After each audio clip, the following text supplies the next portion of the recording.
नमस्ते बच्चों, वेलकम आपका मेरी क्लास के अंदर बहुत स्वागत है। कल जो हमने पढ़ा था वो हमने कार्य के ऊपर चीजों को पढ़ा था। कार्य की विमा, मात्रक, कुली वाला कॉन्सेप्ट, ये सब कुछ हमने पढ़ा था। आज हम पढ़ेंगे इसके आगे वाले टॉपिक। इसमें जो आगे जो हम पढ़ने वाले हैं वो है आपका एग्जाम्पल नंबर 3। एग्जाम्पल नंबर 2 कहाँ है आपको वो देख लेते हैं जरा एक बार। फर्स्ट है, उसके बाद सेकंड है नहीं इसके अंदर, या तो मिस हो गया है गलती से। एग्जाम्पल नंबर 3 की हम बात कर रहे हैं यहाँ पे, ठीक है।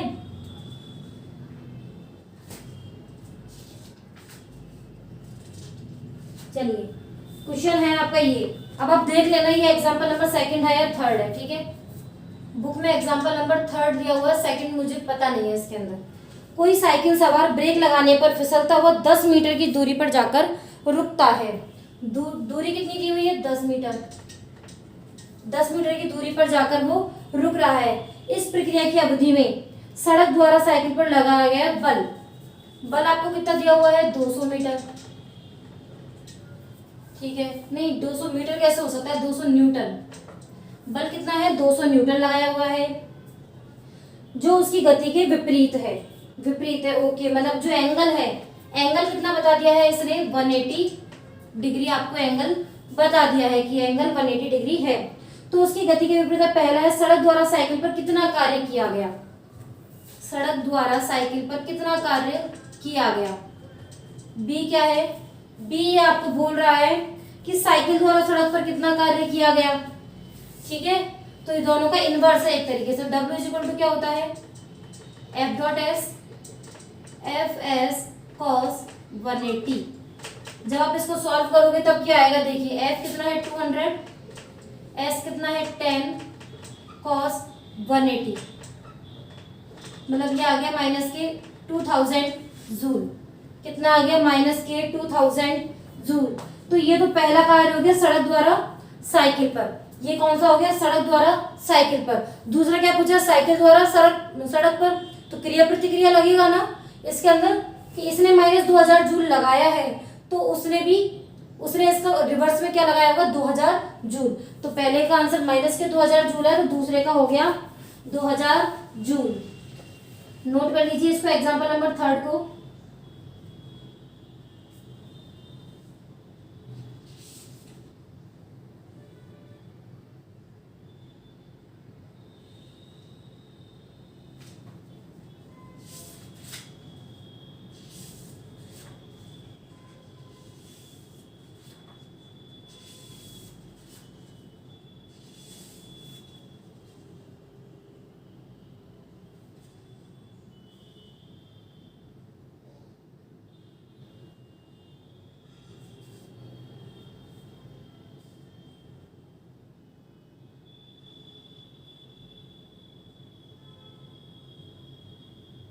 थोड़े यदि एग्जाम्पल्स में ऊपर नीचे हो जाए ना नंबर, तो घबराना मत। करानी मुझे इसी सीक्वेंस है, ऐसा नहीं कि उसको मैंने छोड़ दिया है। सभी कुछ करवाए जाएंगे। आपको जो मैं क्वेश्चन बोल रही हूँ ना, वहां से आप पकड़ लेना इसको।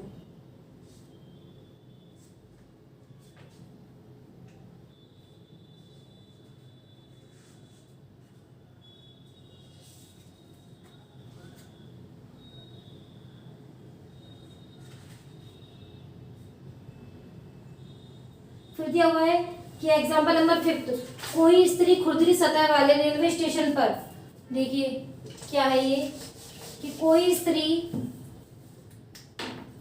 खुरदरी सतह वाले रेलवे प्लेटफॉर्म पर संदूक को खिसकाती है, वह 10 मीटर की दूरी तक। अब देखो, मैं इस डायग्राम को बनाती हूँ सबसे पहले। तो डायग्राम आपको दिया हुआ ही है, प्रश्नोत्तरी डायग्राम है ये आपका।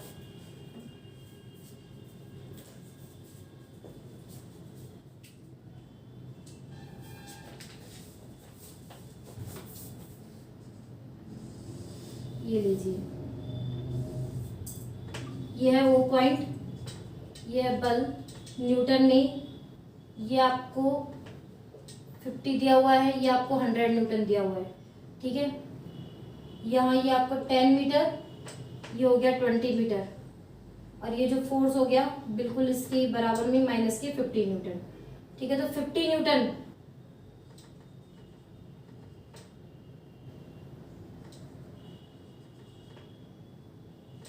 बना लेते हैं इस डायग्राम को सबसे पहले।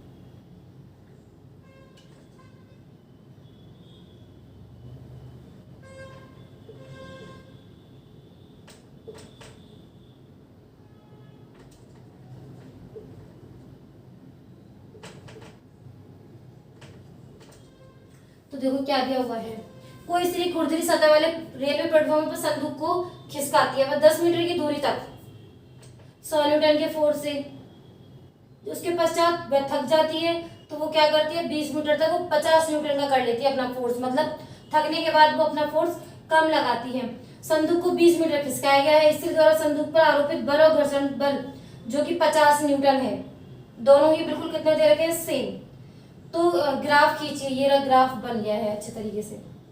यही ग्राफ होगा, 10 मीटर तक तो 100 न्यूटन से चला, फिर उसके बाद वो थक गई तो वो अपने फोर्स को 50 न्यूटन कर लिया, और 50 न्यूटन कहाँ तक करा, 20 मीटर तक उसने किया। दोनों बलों द्वारा 20 मीटर तक किए गए कार्य का परिकलन कीजिए। किए गए कार्य को कैसे निकालेंगे बताओ इसके अंदर। इससे द्वारा किया गया कार्य, एक तो आयत OABE के क्षेत्रफल के बराबर होगा और समलंब चतुर्भुज BCDE के क्षेत्रफल के बराबर होगा। ठीक है, तो सबसे पहले तो जो दोनों बल हैं इसमें दो बल कौन कौन से हैं, एक तो आरोपित बल और एक है आपका घर्षण बल। तो सबसे पहले मैं आरोपित बल की बात करती हूँ।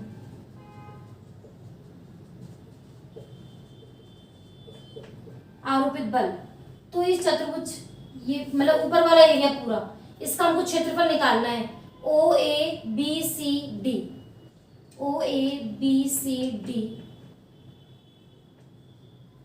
O का क्षेत्रफल, इस पूरे का क्षेत्रफल निकालना है। तो देखो इसमें एक क्या है, ये क्या बोलोगे इसको, वर्ग, आयत, कुछ भी बोल सकते हैं, आयत बोल लो, चतुर्भुज बोल लो। तो एक तो हो जाएगा चतुर्भुज OABE का क्षेत्रफल प्लस समलंब चतुर्भुज, समलंब चतुर्भुज BEDC का क्षेत्रफल, यही होगा OABE का क्षेत्रफल, BEDC का क्षेत्रफल। तो देखिए इसका क्षेत्रफल क्या होगा, OA इंटू EB। ठीक है भाई, निकाल लिया जाएगा ये आप इधर। अब बताओ समलंब चतुर्भुज का क्षेत्रफल क्या होता है। समलंब चतुर्भुज का क्षेत्रफल होता है हाफ गुणा समांतर भुजाओं का योग और उनके बीच की दूरी। तो समांतर भुजा कौन कौन सी है यहाँ पे, हाफ, समांतर भुजाओं का योग, समांतर भुजा कौन कौन सी है, BE प्लस CD,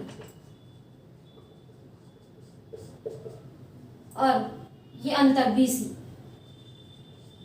ठीक है, तो F OE 10 Guna 100 plus half into BE 150 और BC कितनी है, इनमें डिफरेंस निकालो, 20 में से 10 गए तो 10 बचे। हाँ तो बेटा करो इसको सॉल्व, करो क्या आना चाहिए इसको सॉल्व करने पर। इसको सॉल्व करने पर आ रहा है आपका F इक्वल टू 1750 जूल। इसको आप खुद भी सॉल्व कर सकते हो, तो इसको सॉल्व करने में ज़्यादा दिमाग नहीं खपाएंगे अपन, इसको नोट कर लो फटाफट से।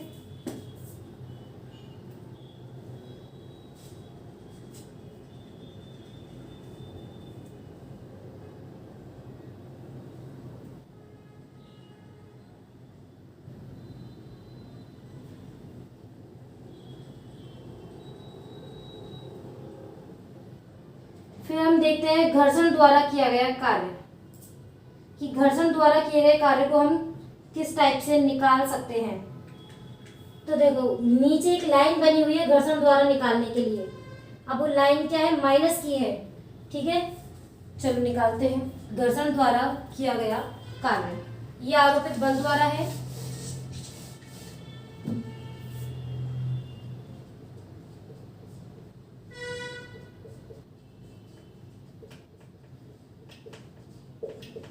ठीक है। घर्षण द्वारा जब भी हम निकालते हैं नीचे वाली चीज से हम निकालते हैं OGHD का क्षेत्रफल। कितना होगा OG इंटू GH। OG कितना है 50 माइनस में डिस्टेंस, अभी तो इसको पॉजिटिव ही रखो। GH कितना है 20, 1000 जूल। घर्षण द्वारा जो कार्य किया जा रहा है वो होगा 1000 जूल, और वो भी नेगेटिव, क्योंकि OG की वैल्यू क्या थी नेगेटिव, तो ये नेगेटिव आएगा। हो गया है आपका ये क्वेश्चन कंप्लीट।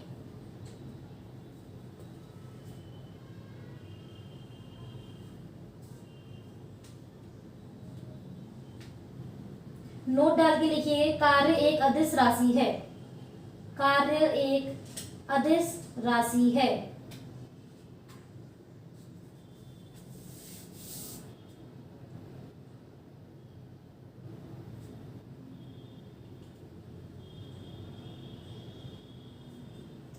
अब देखो आपकी बुक के अंदर जो अगला टॉपिक दिया गया है, बुक में जो आपको अगला टॉपिक दिया गया है वो है ऊर्जा।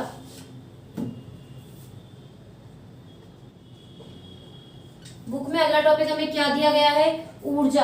अब ऊर्जा में कौन कौन सी ऊर्जाएं दी हुई हैं वो भी हम लिख लेते हैं। करना तो आपको है ये, लेकिन मैं आपको बता देती हूँ एक बार। यांत्रिक ऊर्जा,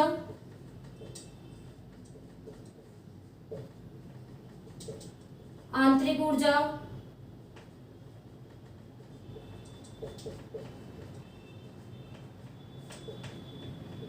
ऊष्मीय या तापीय ऊर्जा,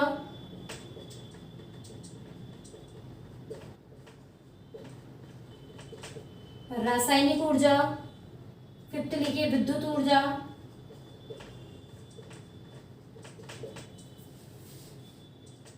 सिक्स आपको दी हुई है नाभिकीय ऊर्जा,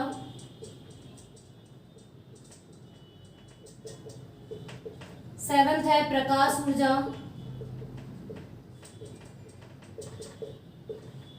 फिर आपको दिया हुआ है सौर ऊर्जा, और नाइन्थ दिया हुआ है ध्वनि ऊर्जा।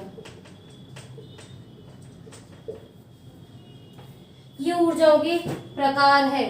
यांत्रिक ऊर्जा क्या होती है, जो आपको कार्य करने में मदद करती है, किसी भी काम को करने में मदद करती है। आंतरिक ऊर्जा क्या होती है, जब हम बाह्यतम रूप में कोई ऊर्जा नहीं लगाते फिर जो ऊर्जा वर्क करती है वो आंतरिक ऊर्जा होती है। उसमें ऊर्जा हम किसी चीज को रगड़ते हैं, गर्म करने पर जो ऊर्जा उत्पन्न होती है वो होती है तापीय ऊर्जा।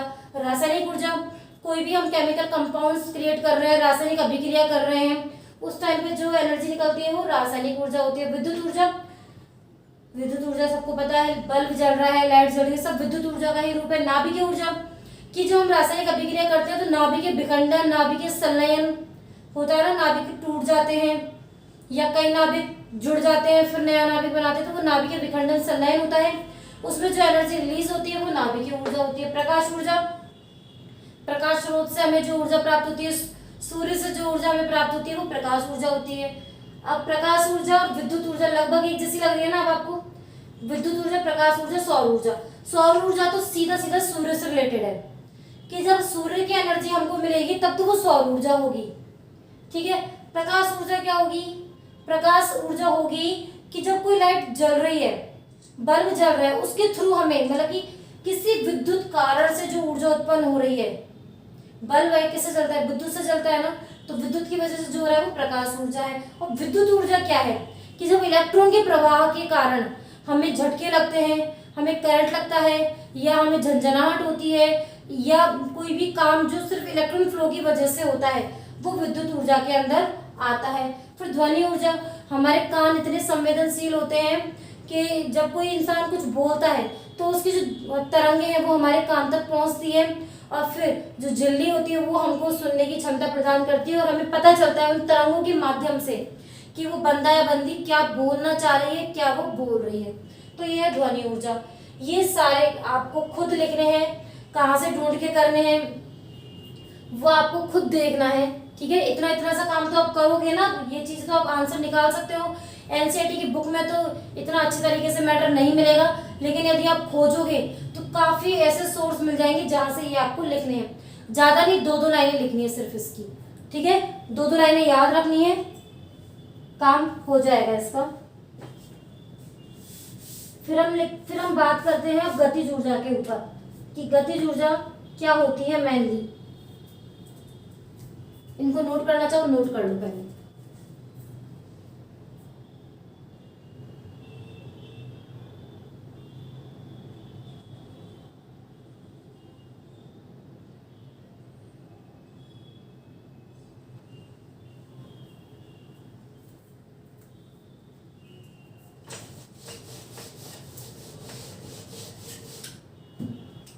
अब हम बात करते हैं गतिज ऊर्जा की।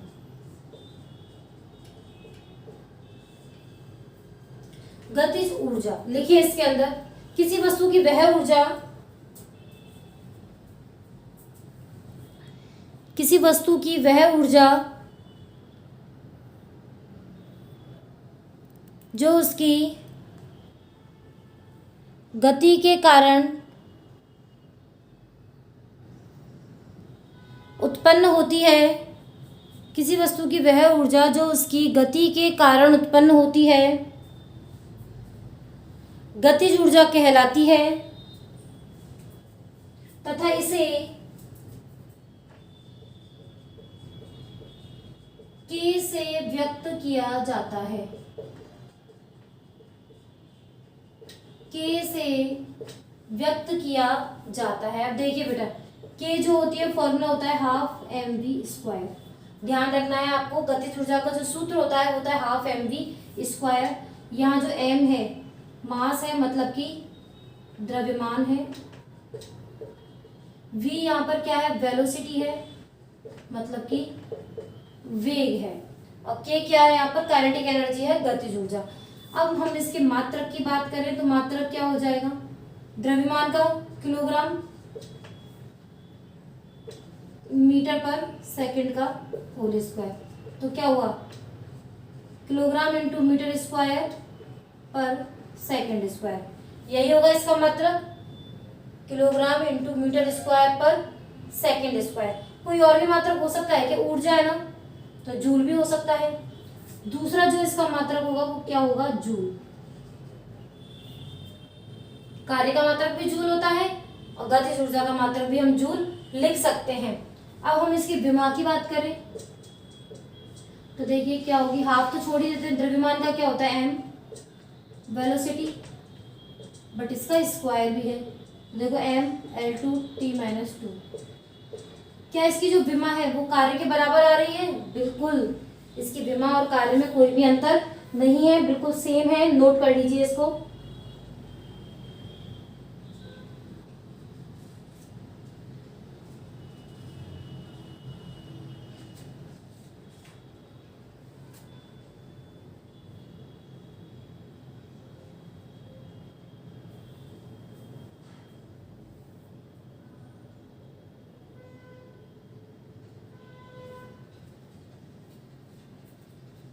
नेक्स्ट टॉपिक,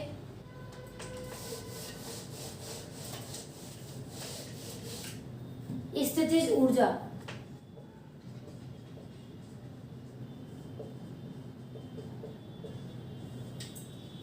गतिज ऊर्जा गति के कारण थी, तो स्थितिज ऊर्जा स्थिति के कारण होगी। तो लिखिए, किसी भी वस्तु की वह ऊर्जा जो उसकी स्थिति के कारण उत्पन्न होती है स्थितिज ऊर्जा कहलाती है। इसे U से व्यक्त करते हैं, इसे U से व्यक्त करते हैं। U इज इक्वल टू होता है mgh। U क्या होता है, mgh। यहाँ पर m क्या है बेटा, द्रव्यमान है, g क्या है, गुरुत्वीय त्वरण है, h है यहाँ पर ऊंचाई। ठीक है, इंग्लिश में इसको हम बोलते हैं पोटेंशियल एनर्जी। इंग्लिश में हम इसको क्या बोलते हैं, पोटेंशियल एनर्जी। ओके, तो अब लिखते हैं इसकी विमा। विमा बताइए, द्रव्यमान की क्या होती है m, गुरुत्वीय त्वरण की क्या होती है L_T-2 और लेंथ की क्या होती है L, तो mL/T-2।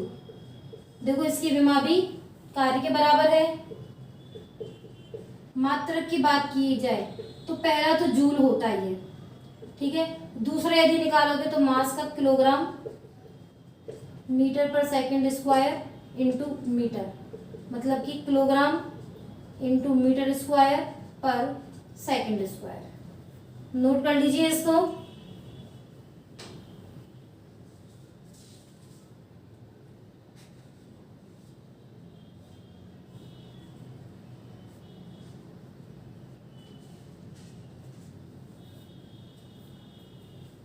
अच्छे से कर लीजिए इन क्वेश्चन, इन टॉपिक को। नेक्स्ट क्लास में मिलते हैं।